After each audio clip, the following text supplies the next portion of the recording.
Si le régime sioniste continue à commettre de tels crimes, l'opération de ce soir sera répétée avec une ampleur bien plus grande. Comme la France, les États-Unis ont aidé Israël à intercepter ces missiles iraniens.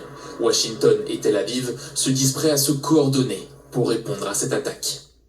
Patrick, la France et les États-Unis ont aidé à intercepter cette attaque. Comment ? Alors les États-Unis, c'est facile à dire parce qu'ils l'ont dit. Il y a 3 destroyers qui sont en mer Rouge et qui ont intercepté une partie de ces missiles. La phrase d'Emmanuel Macron, en tout cas le communiqué de l'Élysée, est beaucoup plus sibyllin. La France a mobilisé ses moyens militaires au Proche-Orient. En fait, moi je suis allé plutôt voir la phrase d'Emmanuel Macron, celle qu'il avait précisée à Apolline de Malherbe le 15 avril, après la première salve de missiles. Il avait dit à Apolline, la France a fait décoller ses avions parce que la France a une base aérienne projetée au Levant, en Jordanie, et les avions français ont intercepté ce qu'ils devaient intercepter. Est-ce qu'ils ont refait la même chose la nuit dernière? C'est possible. Est-ce qu'ils ont simplement mis en alerte leurs moyens, qui sont à la fois aériens, qui sont terrestres, mais aussi maritimes, parce qu'on a de la marine dans ce coin-là, de la mer Méditerranée et la mer Rouge? C'est l'incertitude laissée pour les ennemis, je dirais, mais c'est aussi un signal politique envers Israël pour dire « nous sommes là, à vos côtés, dans votre, non pas guerre, mais conflit, je dirais, face à l'Iran ». Pendant 1 heure hier, les Israéliens, des dizaines de milliers ou de millions même d'Israéliens ont dû se réfugier dans leur bunker. Anne Lordance, vous êtes à Tel Aviv. Est-ce que la vie a repris aujourd'hui au lendemain de cette attaque ?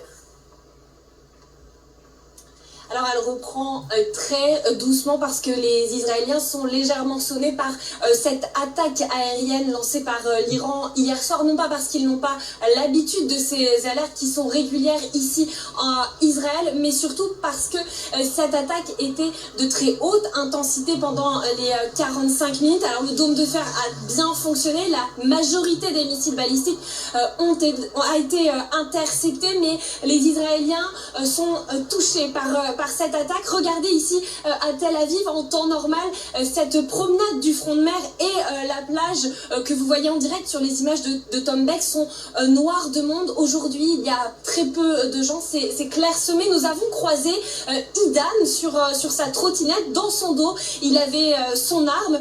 Son état d'esprit aujourd'hui au lendemain de l'attaque, de la peur. Je vous propose d'écouter son témoignage au micro de Tom Beck. Comme vous pouvez le voir, il n'y a personne sur la plage. Les gens ont peur après cette attaque. Alors j'ai une arme sur moi, parce qu'hier, où j'habite, il y a eu des morts. 7 morts près de chez moi. Donc j'ai mon arme. Des Israéliens qui entrent également dans une période particulière. Ce soir, c'est Rosh Hashanah qui va débuter. C'est le Nouvel An juif, l'une des fêtes religieuses les plus importantes pour les Israéliens. Tous les transports, l'administration ainsi que les commerces vont être fermés. Il y aura ensuite Shabbat. Et puis le 7 octobre, les commémorations. C'est donc un pays qui va se mettre à l'arrêt. Et vous vous en doutez, ce soir, autour de la table, les discussions familiales lors de Rosh Hashanah vont tourner surtout aussi sur quelle va être la riposte d'Israël face à cette attaque iranienne.